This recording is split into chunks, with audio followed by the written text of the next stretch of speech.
මේ චිත්තසංතාන වෙනස් වෙනවා. මුලින් අපි නොගැඹුරු තැන් වලින් තමයි ස්පර්ශ කරන්නේ. දෙවිවරුන්ට පයින් ගහලා වීසි කරනවා. මං ගරුතර ස්වාමීන් වහන්සේලාට දොස් කියලා මම එතනින් බැහැර වෙලා තියෙනවා. තවත් කෙනෙක් විසින් මෙහෙවනවා කියන වගක් අපිට දැනෙනවා. මේ සියලු දෙනා කතා කරනවා දියසෙන් කුමරුවෙක් ගැන. විශේෂිත වූ භූමි ප්‍රත්‍යක් තියෙනවා. ගෝඨාභය මහත්මයා වේවා ධර්මයයි විනයයි දැනගත් සැනින් ඒ රට මේ ලෝකේ පළවෙනි තැනට එනවා. මේක රජතුමාට විතරක් කරන්න පුළුවන් එකක් නෙවෙයි. දියසෙන් වෙන්න මොනවද කරන්න ඕනේ? එක්ක ධර්මයයි විනයයි දැනගන්න ඕනේ. මම විශ්වාස කරනවා එතුමා ළඟ එහෙම උදවිය නැහැ කියලා. ඒ රට මේ භූමිය මේ ලෝකේ පළවෙනි රට බවට පත් වෙනවා. හදාගන්න පුළුවන්. තවමත් ප්‍රමාද නැහැ. මට අරහත් ඵලයට යන්න පුළුවන්. උන්වහන්සේ යම් තැනක ඉඳන් බලපෑමක් කරනවා. ඒ පටන්ගත් දින සිට මේ භූමිය උත්තරීතර තත්වයට පත් වෙනවා පින්වත් ඇත්තෝ. ඒ ටික කරන්න මේ කියන්නේ රට ගැන හිතලා ඍතුව සකසන්නේ නැතුව පින්වත් ඇත්තෝ තථාගතයන් වහන්සේ දේශනා තමුන්ලට සල්ලි ඕනි නම් තමුන්ලට සල්ලි ඕනි නම් සල්ලි තියන කෙනෙකුට සල්ලි හම්බ කරන කෙනෙකුට සල්ලි හම්බ කරගන්න උදව් කරන්න. මේක හරි තැනින් අල්ලන්න පින්වත් ඇත්තෝ වචන වලින් අල්ලලා මට ගැහුවා කියලා වැඩක් වෙන්නේ නැහැ. ඒ පිළිබඳව එන්න සාකච්ඡාවකට මම කැමැති සාකච්ඡා කරන්න. ලැබෙන්නේ තමුන්ලා අතීතයේ දීපු දෙයක්ම මිසක වෙන දෙයක් නෙවෙයි. හැම තැනකම වෙන්නේ ඕකමයි. පින්වත් ඇත්තන්ලට ඉදිරියේදී දුක කැඳනවා. ලෝභය දුකට හේතුවක් මිසක ලෝභය සැපට හේතුවක් නෙවෙයි. මේකේ වැරදි තැන් වලින් අල්ලන්න එපා. පින්වත් ඇත්තෝ මේවට බැනලා අකුසල් පුරව ගන්න එපා.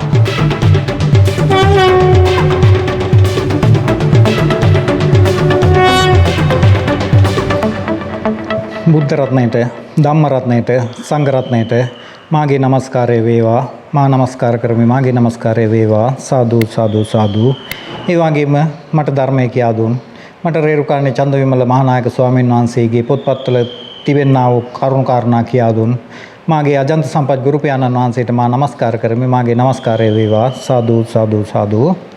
හොඳයි පින්වත් ඇත්තෝ අදත් අපිට තථාගතයන් වහන්සේගේ ශ්‍රී සද්ධර්මය සාකච්ඡා කරන්නට කාලය ලැබිලා තියෙනවා. පින්වත් ඇත්තෝ ඇත්තටම මේ දහම් මගේ යනකොට මේ චිත්තසංතාන වෙනස් වෙනවා. මමත් ඉස්සර මේ දහම නොගැඹුරු තැනකින් ස්පර්ශ කරනකොට ඒ කියන්නේ මුලින් අපි නොගැඹුරු තැන් වලින් තමයි ස්පර්ශ කරන්නේ. ඒ ස්පර්ශ කරනකොට පින්වත් ඇත්තෝ අපි දෙවිවරුන්ට පයින් ගහලා වීසි කරනවා. රට ජාතිය ගැන මොනවා හරි කතා කරුවොත් අනේ ඕවා ඕනේ අපි ආවේ නිවන් මගේ නිවන් දකින්නටයි අපි ආවේ කියලා මං ගරුතර ස්වාමීන් වහන්සේලාට දොස් කියලා මම එතනින් බැහැර වෙලා තියෙනවා. නමුත් පින්වත් ඇත්තෝ මේ ධර්ම මාර්ගයේ දියුණු වෙනකොට මේ මහත් වූ ලෝකයා ගැන අනුකම්පාවක් ඇති වෙනවා. ඒක ලංකාවද ගමද රටද නෙවෙයි මුළු ලෝකයම මුළු විශ්වයටම කෙරෙන අනුකම්පාවක් ඒක. මං හිතනවා මෛත්‍රිය කියන්නේ අන්න ඒක කියලා. එතකොට පින්වත් ඇත්තෝ මේ වෙනකොට මේ දහම් මගේ යාම නිසාම වෙන්න ඇති අපිට වරෙන් වර ඇත්තටම දැනෙනවා අපිව තවත් කෙනෙක් විසින් මෙහෙවනවා කියන වගක් අපිට දැනෙනවා. මම තනියෙන් දහම් දේශනා කරනවා නෙවෙයි කියන වගක් මට දැනෙනවා. එතකොට පින්වත් ඇත්තෝ මේ රට ගැන මට හිතෙනවා. එතකොට පින්වත් ඇත්තෝ ඇත්තටම 2014 වර්ෂයේ වගේ වෙනකොට අපි ඒ දහම් සාකච්ඡා වුණා වූ පන්තිය පැවතුනේ මතුගම සන්නස ශාලාවේ. ඒ ශාලාවේදී අපි අදිෂ්ඨානයක් කරනවා එදා මේ රටේ යම් දවසක ගරුතර වූ පාර්ලිමේන්තු සේවය ගරු සේවයක් වෙනවා දකින්නට අපිට ලැබේවා කියලා අපි අදිෂ්ඨානයක් කරනවා. සියලු දෙනා එක්කහුව වෙලා. ගරුතර ස්වාමීන් වහන්සේලාත් එතන වැඩ හිටියා.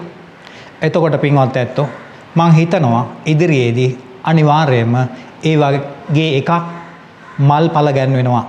පින්වත් ඇත්තෝ මතක තියාගන්න අපි කිසිදු දවසක දේශපාලනයකට එන්නේ නැහැ. අපිට ඒව අදාළ නැහැ. අපි රජයක් පෙරලන්න හෝ රජයක් බලයට පත් කිරීමකට අපි පිවිසෙන්නේ නැහැ. නමුත් මේ සියලු දෙනා කතා කරනවා දියසෙන් කුමරුවෙක් ගැන. මම ඒක කතා කරන්න ඔය විදිහට නෙමෙයි. දියසෙන් කුමරුවෙක් අලුතින් ඉපදිලා පහළ වෙන්නට ඕනි නෑ. පින්වත් ඇත්තෝ මේ භූමියේ මේ පුණ්‍ය භූමියේ මේ සිංහල මේ හෙළ කියන ගෝත්‍රිකයාට මේ බුදුහාමුදුරුවෝ බාර කරපු භූමියේ පින්වත් ඇත්තෝ විශේෂිත වූ භූමි ප්‍රත්‍යක් තියෙනවා.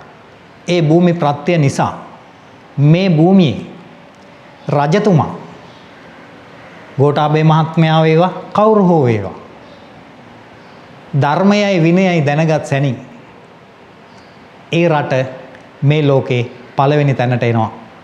ඒ පමණයි තියෙන අඩුපාඩුව. එතකොට පින්වත් ඇත්තෝ මේක තනියෙන් යන්න පුළුවන් ගමනක් නෙවෙයි. මේක රජතුමාට විතරක් කරන්න පුළුවන් එකක් නෙවෙයි. එහෙමනම් ගෝඨාභය මහත්මයා දියසෙන් වෙන්න මොනවද කරන්න ඕනේ? එක්ක ධර්මයයි විනයයි දැනගන්න ඕනේ. එහෙම නැත්නම් ධර්මයයි විනයයි දන්න කෙනෙක්ව දන්න පිරිසක්ව ළඟට ගන්න ඕනේ. සොයා ගන්න හරි අපහසුයි. මම විශ්වාස කරනවා එතුමා ළඟ එහෙම උදවිය නැහැ කියලා.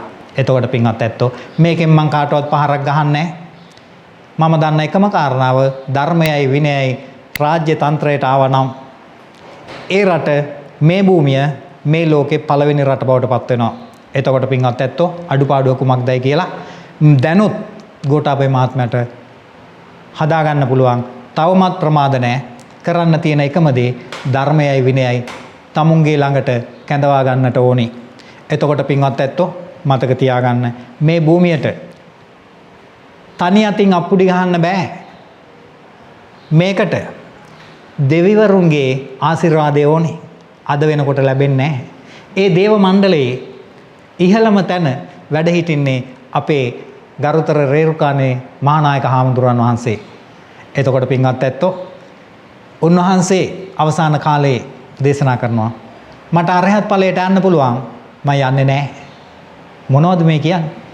මේ භූමිය බලා ගන්න, මේ රට බලා ගන්න, මේ දහම් පතුරවන්න උන්වහන්සේ යම් තැනක ඉඳන් බලපෑමක් කරනවා. උන්වහන්සේගේ චිත්තසංතානය සතුටු කරන්නට නම් පින්වත් ඇත්තෝ මේ නිවන් දකින්නට තියෙන ධර්මය මේ භූමියේ මේ ලෝකේ ප්‍රචලිත කරන්නටම වෙනවා. ඒ ප්‍රචලිත කිරීම පටන් ගන්නේ කවදාද? ඒ පටන්ගත් දින සිට මේ භූමිය උත්තරීතර තත්වයට පත් වෙනවා පින්වත් ඇත්තෝ. අපිට බොහොම සුළු කාරණාවල් ටිකක් කරන්නට තියෙන්නේ. ඒ ටික කරන්න මේ කියන්නේ රට ගැන හිතලා. මේකෙදි කිසිම කෙනෙක්ගේ රජයක් පෙරලා දැමීමක් අපි බලාපොරොත්තු වෙන්නේ නැහැ. අපිට ඒව අදාළ නැහැ. අපි කියන්නේ රජතුමා ධර්මයෙන් විනයෙන් පෝසත් වෙන්න ළඟට ගන්න ඒ පිරිස අරගෙන මේක කරන්න පටන් ගන්න. ආශිර්වාදය ලැබේවි. කාගේද? දේව මණ්ඩලයේ. පින්වත් ඇත්ත මේක තනියෙන් කරන්නට බෑ කිව්වේ. මේකට බලපානවා චිත්තය, මේකට බලපානවා කර්මය, මේකට බලපානවා ඍතුව, මේකට බලපානවා ආහාර. මේ හතර ඉගෙන ගන්න ඕනේ, දැනගන්න ඕනේ. ඍතුව කියලා කියන එකේ පින්වත් ඇත්තෝ ඍතුව පැහැදිලි කරගන්නකොට මතක තියාගන්න මේ ඉන්න අපේ කඩේ ඉන්න මුදලාලිලා ඍතුවට අයත්, දෙවිවරු ඍතුවට අයත්, පොලිසිය ඍතුවට අයත්, මේ මමගේ ඇවිල්ලා ඉන්න මේ ගෙදර මේ පිරිස ඍතුවට අයත්, හිරු කිරණ මේ ඍතුවට අයත්. එතකොට පින්වත් ඇත්තෝ ඒ පිළිබඳව අපි ගොඩාක් ඉගෙන ගන්න තියෙනවා. එහෙමනම් ඍතුව සකසන්නේ නැතුව කර්මය සකසන්න බෑ. පින්වත් ඇත්තෝ තථාගතයන් වහන්සේ දේශනා කරනවා කර්ම අපිට ඕන තරම් තියෙනවා. අපි සීල් සමාදන් වුණු මීට පෙර අපි සීල් සමාදන් වුණු රෙදි ටික පරීක්ෂා කරලා බැලුවොත් මේ උඩුකයට පොරෝපු ඒ රෙදි කෑල්ල ටික එක්කව කෙරුවොත් අපි සීල් සමාදන් වෙච්ච අවස්ථාවල අතීතයේ පෙර භවයන් වල ඒ රෙදි කෑල්ල ටික එක්කාසු කරොත් පින්වත් ඇත්තෝ වේපුල්ල පර්වතයට වැඩියේ විශාල ගොඩක් කියනවා. අපි එච්චරට සීල් සමාදන් වෙලා තියෙනවා. අපි එච්චර පින් කන්දරාවක් කරලා තියෙනවා. කුසල් නෙවෙයි පින්වත් ඇත්තෝ. පින් කන්දරාවක් කරලා තියෙනවා. අපිට ඕනෑම කුසල විපාකයක් ලබා ගන්න තරමට අපේ අතීතයේ පින්කම් අපි කරලා තියෙනවා. නමුත් පරිසරය සැකසෙන්න ඕනේ පින්වත් ඇත්තෝ. පරිසරය සැකසෙන්නේ නැතුව විපාකය ඉදිරිපත් වෙන විදිහක් නැහැ. එතකොට පින්වත් ඇත්තෝ අපිට දැන් කරන්න තියෙන්නේ එහෙනම් කර්ම හදන එකද? නැහැ. අපි පරිසරය හදනවා. මොකද්ද පරිසරය හදනවා කියන්නේ පින්වත් ඇත්තෝ? පරිසරය හදනවා කියලා කියන්නේ අපි මේ ලෝකේ ඉඳගෙන මෙන්න මේ බාහිර කෙනා තමයි පරිසරය. තමුන්ලා බෝධි පූජාවක් තියලා ලෙඩ සනීප කරගත්ත උදවිය ඉන්නවා. ඇහුවොත් 100%ක්ම නැති වුණාට එහෙම තියෙනවා. කොහොමද ඒ ලෙඩ සනීප වෙන්නේ? පින්වත් ඇත්තෝ දෙවිවරු කියන්නේ භෝගහේ වැඩ ඉන්න දෙවිවරු කියලා කියන්නේ මේ පරිසරය. පින්වත් ඇත්තෝ අපි ගෙදර ඉන්න අපේ බලු පැටිය ගමු. බලු පැටියට කුසල විපාක ළඟා වෙන්නේ ඒ ගෙදර උදවියට හිතවත්ව කටයුතු කරොත් විතරයි. ගෙදර උදවියට අහිතවත් විදියට කටයුතු කළොත් බලු පැටියට කුසල විපාක නෙවෙයි ළඟා වෙන්නේ අකුසල විපාක. එහෙමනම් පින්වත් ඇත්තෝ මේ කාරණා මේ විදිහට කතා කරනකොට එහෙමනම් අපි දැනගන්න ඕනේ තමුන්ලට සල්ලි ඕනි නම් දැන් සම්මුතියට බහැලා දාම් කතා කරන්නේ පරමාර්ථයෙන් පොඩ්ඩක් බැහැර වෙලා. තමුන්ලට සල්ලි ඕනි නම් සල්ලි තියන කෙනෙකුට සල්ලි හම්බ කරන කෙනෙකුට සල්ලි හම්බ කරගන්න උදව් කරන්න. තමුන්ලට සල්ලි ඕනි නම් තමුන්ලා සල්ලි හම්බ කරන කෙනෙකුට සල්ලි හම්බ කරන්න උදව් කරන්න. ඒ කිව්වේ තමුන්ලා රජයේ රැකියාවක් නම් කරන්නේ. තමුන්ලා ඒ රජයේ වැඩපිළිවෙලට උදව් කරලා හම්බ වෙන සල්ලි ගන්න. තමුන්ලා අපි හිතමු පුද්ගලික සමාගමක වැඩ කරන්න කියලා. ඒ පුද්ගලික සමාගමේ උදවියට සල්ලි හොයාගන්න තමුන්ලා උදව් කරන්න. එතකොට තමුන්ලට සල්ලි ලැබෙයි. පින්වත් ඇත්තෝ ඕක තමයි පරිසරය සකසනවා කියන්නේ. එතකොට ඔතනින් බැහැර වුණොත් පිරිහෙනවා පින්වත් ඇත්තෝ. අපි ගිහිල්ලා රජයේ රැකියාව කරන්න ගිහිල්ලා අපි උද්ඝෝෂණ කරනවා නම් අපි පිරිහෙනවා. නිතරම අපි කරන්න ඕනේ අපේ පැරණි ඕක කළේ නැහැ. බලන්න අපේ පැරණි උදවියට වෙච්ච දේවල්. අපේ පැරණි උදවිය අපි හිතමු කාන්තාවක් අතිනත ගත්ත පිරිමියෙක්. ඒ කියන්නේ ඒ දෙන්න විවාහ වුණා. අපේ ගමේ අනිත් උදවිය මොකද කරන්නේ? ඒගොල්ලෝ ගිහිල්ලා මේ අතුරුකිලි කපාගෙන ඇවිල්ලා මැටි අනලා පාගලා ඒ දෙන්නට ගෙයක් හදලා දෙනවා. ඉතින් ඒ දෙන්නට ගෙයක් හදලා දුන්නාම අනිත් අයටත් ගෙවල් හම්බ වෙනවා. කවදටද? විවාහ වුණාම අනිත් ඒගොල්ලන්ටත් ගෙවල් හම්බ වෙනවා. ඇයි ඒ හම්බ වෙන්නේ? අර දෙන්නට දීපු නිසා. මේ පරිසරය සැකසෙන්නේ එහෙම පින්වත් ඇතෝ මේක වරදවා ගන්න එපා. වරදවා කියවා ගන්න එපා. මේක හරි තැනින් අල්ලන්න පින්වත් ඇත්තෝ වචන වලින් අල්ලලා මට ගැහුවා කියලා වැඩක් වෙන්නේ නැහැ. ඒකින්ද පින්වත් ඇත්තෝ තමුන්ලා මේ පරිසරයේ ඉන්න අනිත් උදවියට උදව් කරන්න. අනිත් උදවිය කැමති විදියට ජීවත් වෙන්න. මේක වැරදි තැනින් අල්ලන්න පුළුවන්. කියයි එහෙනම් අරක්කු පෙරණ එක්කෙනාටත් උදව් කරන්නද මට කියන්නේ කියලා අහයි. පින්වත් ඇත්තෝ ඒ පිළිබඳව එන්න සාකච්ඡාවකට මම කැමතියි සාකච්ඡා කරන්න. තර්ක කරන්න නම් එන්නේ නැහැ. දහම පැහැදිලි කරගන්න මං ඕන වෙලාවක ඕන කෙනෙක් එක්ක ඉදිරිපත් වෙනවා. එතකොට පින්වත් ඇත්තෝ එහෙමනම් තමුන්ලට මොනවද අවශ්‍ය? අවශ්‍ය දේ ලැබෙන්න හේතු සකසන්න. මොනවද හේතු? චිත්තය හේතුවක්, කර්මය හේතුවක්, කර්ම ඕනතරම් තියනව කරගත්තු ඒවා. ඍතුව හේතුවක්. එහෙමනම් පින්වත් ඇත්තෝ තමුන්ලට අනිවාර්යෙන් පැවරෙන කාර්යයක් තියෙනවා. මොකද්ද කාර්යය? මෙන්න මේ පරිසරය සකසන්න. පරිසරය සකස් කරනවා කියන්නේ මොකද්ද?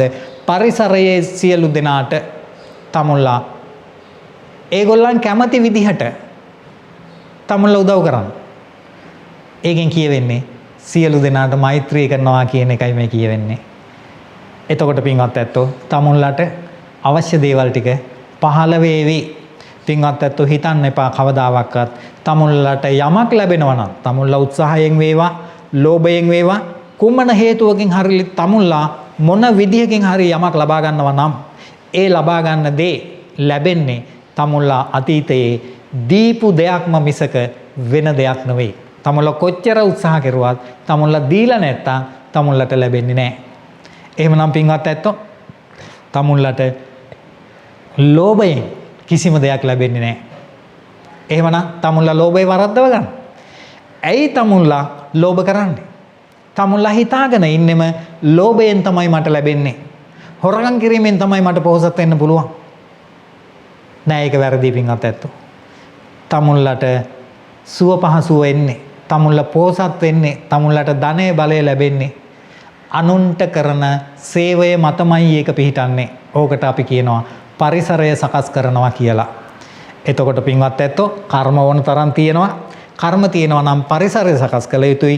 කොහොමද පරිසරය සකසන්නේ? අපි අනිත් අයට සේවය කළ යුතුයි. ඒ සේවය කරනකොට අපිට අවශ්‍ය කරන දේ ලැබෙවි. එහෙම තමයි ලැබෙන්නේ. ලෝභයෙන් ලැබෙන්නේ දුකක් විතරයි. පින්වත් ඇත්තෝ වරද්ද ගන්න එපා. ලෝභයෙන් දෙන්නේ දුකයි කියලා තථාගතයන් වහන්සේ කීවනම් ඒක එහෙමම තමයි. එතකොට ලෝභය තමයි දුකට හේතුව. එහෙම නැතුව දුකට හේතුව මේ කැමති විදියට තියාගන්න බෑ කියන එක නෙමෙයි. මට එහෙම ප්‍රශ්න යොමු කරලා තිබුණා. මං ඒකට උත්තර විතරයි දෙන්නේ. කැමති විදිහට තියාගන්න බැරි හින්දායි දුක එන්නේ කියනවා නම් ඒක පින්වත් ඇත්තෝ අමූලික බොරුවක්. ඇයි? කැමති විදිහට තියාගන්න බැරි වුණාම අපිට දුකයි තමයි. ඒ වුණාට දුක එන්නේ අපි ඒ කැමති විදිහට තියාගන්න හදන නිසා. ඒ කියන්නේ ලෝභය නිසා දුක එන්නේ. කැමති විදිහට තියාගන්න බැරි හින්දා නෙමෙයි. එහෙමනම් දුකට හේතු දෙකක් තථාගතයන් වහන්සේ දේශනා කළා නෑ. දුකට හේතු එකයි දේශනා කරලා තියෙන්නේ. ඒක මොකද්ද? ලෝභය. එහෙමනම් පින්වත් ඇත්තෝ දුකට වෙන හේතු නැති බව තමුන්ලා දැනගන්න ඕනේ. එහෙමනම් පින්වත් ඇත්තල්ලට මම යෝජනා කරනවා තමුන්ලගේ සියලු දුක්වලට හේතුව තමුන්ලගේ ලෝභය මිසක් වෙන එකක් නොවේ. පින්වත් ඇත්තෝ තමුන්ලා සිහිපත් කරાવી තමුන්ලගේ දරුවා අතුරු අන්තරාවලට ලක් වෙලා එයා දැන් අයාලේ යනවා. එයා දැන් නොමග යනවා. ඔහොම නොඑක් චෝදනා කියාවේ. පින්වත් ඇත්තෝ හේතුව තමුන්ලාගේ ලෝභය නිසායි තමුන්ලාට දුක එන්නේ. එහෙමනම් තමුන්ලාගේ දරුවා විභාගෙ ෆේල් වෙන්නේ. තමුන්ලාගේ දරුවාගේ විභාගෙ ෆේල් වෙන ප්‍රධානම හේතුව වෙන්නේ තමුන්ලා දරුවට තියෙන ලෝභය වැඩි. ඒ ලෝභය වැඩි වෙනකොට තමුන්ලාට ඒ ලෝභය නිසා දුකක් දෙන්න ඕනේ. එහෙනම් දුකක් දෙන්න නම් දරුවා විභාගේ ෆේල් වෙන්න ඕනේද පාස් වෙන්න ඕනේද? තමුන්ලා තීරණය කරන්න. පින්වත් ඇත්තෝ ලෙඩ ඇඳේ ඇඳන් දෙකක මේක උදාහරණයක්. හැබැයි සත්‍ය සිදුවීමක්. හිතන්න පින්වත් ඇත්තෝ ලෙඩ ඇඳක ඉන්නවා අම්මලා දෙන්නේ. ඒ අම්මලා දෙන්නගේ පුතාලා දෙන්න දොස්තර මහත්තයෝ. දැන් බලාගෙන ඉන්නවා අසනීප වුණාම අසනීප වෙලා බලාගෙන ඉන්නවා පුතා බලන්න එනකම්. ඒ පුතා බලන්න එනකම් බලාගෙන ඉන්න මව හරිම දුකෙන් ඉන්නේ. පින්වත් ඇත්තෝ අනිත් ඇඳේ ඉන්නවා ලෙඩෙක්. මේක උදාහරණයකට දාලා ගන්න. අනිත් ඇඳේ ඉන්නවා ලෙඩෙක්. එයාත් අම්මා කෙනෙක්. එයාගේ පුතා දොස්තර මහත්තයෙක්. හැබැයි එයා බලාපොරොත්තු නැහැ පුතා බලන්න එවි කියලා. ඒකින්ද පින්වත් ඇත්තෝ ඒ බලාපොරොත්තුව නැති අම්මට දුකක් නැහැ. මාව බලන්න ඒවි මගේ පුතා. මම පොඩි කාලේ ඉඳලා වියදම් කරලා උගන්වලා හදාගත්තු පුතා මාව බලන්න එන්න ඕනේ කියන බලාපොරොත්තුව තියෙන කෙනාට පින්වත් ඇත්තෝ දුක වැඩි. එයාට දුකෙන් ගැලවීමක් නැහැ. හොඳයි. අන්න ඒ ලෝභයෙන් හිටපු අම්මව බලන්න දොස්තර පුතා එන්නේ නැහැ. හැබැයි අතෑරලා දරුවට යුතුයකමක් විදියට පුතේ උඹ ඉගෙන ගත්තොත් උඹට හොඳයි මං උඹෙන් කිසිවක් බලාපොරොත්තු නැහැ. අන්න එහෙම උගන්නපු අම්මව බලන්න. ඒ දොස්තර පුතා එනවමයි. එතකොට පින්වත් ඇත්තෝ මම අද සමාජේ කාටවත් පහරක් ගහන්න කීව නෙවෙයි. හේතුව කාගේද දැන් වැරද්ද? ලෝභයේ වැරද්ද. හැම තැනකම වෙන්නේ ඕකමයි. අපිට පින්වත් ඇත්තෝ හේතුව පේන්නේ නැහැ. අපිට පේන්නේ ඵලය විතරයි. අපි කියනවා අහවලා වැරදි. දැන් අපි දරුවෙක් ගත්තොත් මේ දරුවට කියන්නේ දරුවා නොමග යනකොට ඒ දරුවට කියන්නේ අනේ මේ පුතාට අවශ්‍ය ඔක්කොම දේවල් ඒගොල්ලෝ ලබා දෙන ඒ වුණත් මෙයා නොමග යනවා. මේ කියන්නේ පින්වත් ඇත්තෝ දරුවෝ ඔක්කොම සුද්ධ කරලා ඉවරලා දරුවන්ව නැවතත් එමකට යොමු කරන්න නෙවෙයි මම මේ කියන්නේ. මේ කියන්නේ අම්මලාට අම්මලාගේ වැරද්ද හදාගන්න. අද වෙනකොට කොච්චරනම් ඇදගෙන යනවද අල්ලපු ගෙදර ළමයාට වැඩියේ මගේ ළමයා විභාගේ පාස් වෙන්න ඕනේ, ශිෂ්‍යත්වේ පාස් වෙන්න ඕනේ කියමින් ඇදගෙන යන දරුවෝ ඒ අම්මලව තාත්තලව බලන්නේ නැහැ. බලන්නේ නැති හේතුව මොකද්ද? ඒ දරුවන් කෙරෙහි තියෙනා වූ ලෝභය සහ අනිත් දරුවන් කෙරෙහි තියෙනා වූ ද්වේෂය නිසා පින්වත් ඇත්තන්ලට ඉදිරියේදී දුක කැඳනවා. දුක කැඳනවා කියන්නේ මොකද්ද? එක්ක මේ ළමයා විභාගේ ෆේල් වෙනවා, අසමත් වෙනවා. ඒ දරුවගේ පිනට, ඒ දරුවගේ කුසලයට එයා දොස්තර කෙනෙක් වුණොත් එයා මේ අම්මලව තාත්තලව බලන්නේ නැහැ. වෙනත් කාන්තාවක් අරගෙන එයා මග හරිනවා. මේ ලෝභ කරපු අම්මලා තාත්තලා මොකද්ද කරන්නේ? ගෙදර ඉඳලා අනේ අර පැත්තක ඉන්න කාන්තාවකට බනිනවා. මේ කාන්තාව හින්දා තමයි මගේ පුතා නැති වුනේ. මේ කාන්තාවට, ඒ කියන්නේ ලේලිගේ නැන්දම් මගේ ඔය කතාව ඔන්න ඔය විදිහට සෝචනීය අවස්ථාවක් වෙනවා. මොකද්ද හේතුව? මම දැන් කියන්නේ අම්මගේ තාත්තගේ ලෝභය විතරක් නෙවෙයි. අම්මගේ තාත්තගේ ලෝභයේ දුක දෙන්නේ අම්මටයි තාත්තටයි. පුතාගේ ලේලිගේ ලෝභයේ දුක දෙන්නේ පුතාටයි ලේලිටයි. එතකොට පින්වත් ඇත්තෝ තමුන්ලට මම මේකෙන් අවවාද අනුශාසනා කරන්නේ මොකක්ද? අපි දන්නේ නැහැ ලෝභයෙන් දුක දෙන බව. අපි හිතාගෙන ඉන්නේ ලෝභය සැපට හේතුවක් කියලා. ඒක වැරද්දක්. ඒ කියන්නේ පින්වත් ඇත්තෝ ලෝභය වරද්දව ගන්නවා. ඒ කියන්නේ දුකට හේතුව තමුන්ලා සැපට හේතුවක් විදිහට සකස් කරගන්නවා. එහෙම කරගන්න එපා මගේ පින්වත් ඇත්තෝ. රේරුකාණේ චන්දවිමල හාමුදුරුවන්ගේ අභිධර්ම මාර්ගයේ ලෝභ කියන චෛතසිකය පිළිබඳව ලෝභ සිත් පිළිබඳව වෙන වෙනම විග්‍රහයන් කරලා තියෙනවා. දැන් තමුන්ලට ඒව ගොඩක් තේරෙවි. ඒ පිළිබඳවයි පින්වත් ඇත්තෝ මේ අපි කතා කරමින් ඉන්නේ. එහෙමනම් තමුන්ලට මම කියපු අවවාදය මොකද්ද? ලෝභය දුකට හේතුවක් මිසක ලෝභය සැපට හේතුවක් නෙවෙයි. පින්වත් ඇත්තෝ මට වෙලාවක මගේ ගුරුතුමා අවවාද කරනවා. මම ලදරු කාලේ මට අවවාද කරනවා සමන් ඔයා කඩේට ගියාම පොළට ගියාම ඔය සල්ලි ටික ඉවර කරලා එන්න. මං කියනවා මගේ ගුරුතුමාට උනත් මං ඉතින් කෙලින් කියනවා. මං කියනවා ගුරුතුමාට ඕන එහෙම ඉවර කරලා එන්න. මං ඉවර කරලා එන්නේ නැහැ. හැබැයි පින්වත් ඇත්තෝ මං අද කියනවා. මං අද වෙනකොට සල්ලි 7කට ගණන් ගන්නෑ. මං කියන්නේ මට සල්ලි ගොඩක් තියෙනවා කියලා නෙමෙයි. ඒ වුණාට මේ වෙලාවේ කොච්චරයි සාක්කුවේ තියෙන්නේ. වියදම් කරන්න ඕන දෙයට මං ඒක කිසිම ලෝභයක් නැතුව දුන්නා. මං හිස්සතින් උනර කවන්නේ මං ගෙදර යනවා. මට ඒක අදාළ නැහැ. පින්වත් ඇත්තෝ ඒක අදාළ කරගත්තොත් මට සල්ලි නැති වෙනවා. මට අවශ්‍ය දේ කරන්න පින්වත් ඇත්තෝ සල්ලි ලැබෙනවා. දැන් මේකෙන් කියවෙන්නේ මට අවශ්‍ය ඕනම ලොකු දේවල් කරන්න මට සල්ලි ලැබෙනවා කියලා. මට අවශ්‍ය දේ කරගන්න මට සල්ලි ලැබෙනවා. මම සල්ලි වලට එහෙම ලෝභකමක් දැන් කරන්නේ නැහැ. මේකේ වැරදි තැන් වලින් අල්ලන්න එපා. පින්වත් ඇත්තෝ මේවට බැනලා අකුසල් පුරව ගන්න එපා. මං තමුන්ලට අනුකම්පාවෙන් කියන්නේ. ඒක නිසාවෙන් ලෝභය දුකට හේතුවක් මිසක ලෝභය සැපට හේතුවක් නෙවෙයි. තමුන්ලා මුදල් ඉතුරු කරાવી අනාගතයේ ජීවත් වෙන්න අනාගතයේ ලෙඩ ඇඳට වැටුනහම ඉතුරු කරගන්න වියදම් කරගන්න සල්ලි ඉතුරු කරගන්න ඕනි. තථාගතයන් වහන්සේ දේශනා කරනවා 4න් එකක් මේ විදිහට ඉතුරු කරන්න කියන කතාව. එතකොට ඒ ඉතුරු කරන්න කියන එක එකක්. ලෝභය කියන එක එකක්. පින්වත් ඇත්තෝ ලෝභ කියන චෛතසිකය තමුන්ලා හොඳින් හඳුනාගෙන ලෝභයෙන් බැහැර වෙන්න. මේකෙන් කියවෙන්නේ නැහැ තමුන්ලගේ ජීවිතය අසාර්ථක කරගන්න කියලා. කරන්න තියෙන ටික ඒ වෙලාවේ කරන්න. හොඳයි. එතකොට පින්වත් ඇත්තෝ අපි මෙන්න මේ විදිහට මේ දහම් කාරණා අපිට පැය භාගයකට ආසන්න කාලයක් තියෙන්නේ. ඒ කාලය තුල අපි පුළුවන් විදිහට මේ මාතෘකා කතා කරනවා. ඇත්තටම පැය භාගයකට සීමා කරලා තියෙන්නේ මමමයි කියලා තියෙන්නේ. ඒ කියන්න හේතුව වෙලා තියෙන්නේ මේ channel එකේ වැරද්දක් නෙවෙයි.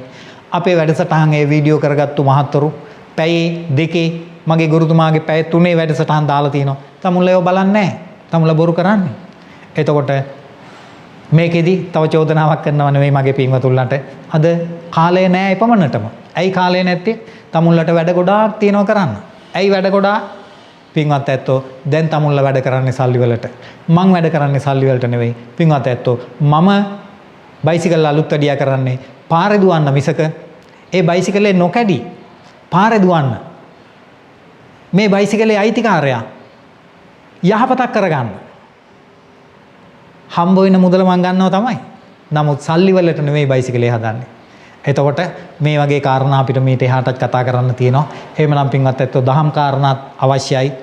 මේ සම්මුතියේ කාරණාත් අවශ්‍යයි. ඒ සියලු දේ අපි ඉදිරියට කතා කරගෙන යමු. දහමට වැඩියෙන් බර වෙමු.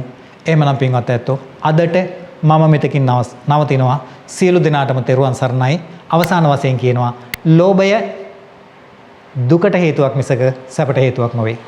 සියලු දෙනාටම තෙරුවන් සරණයි.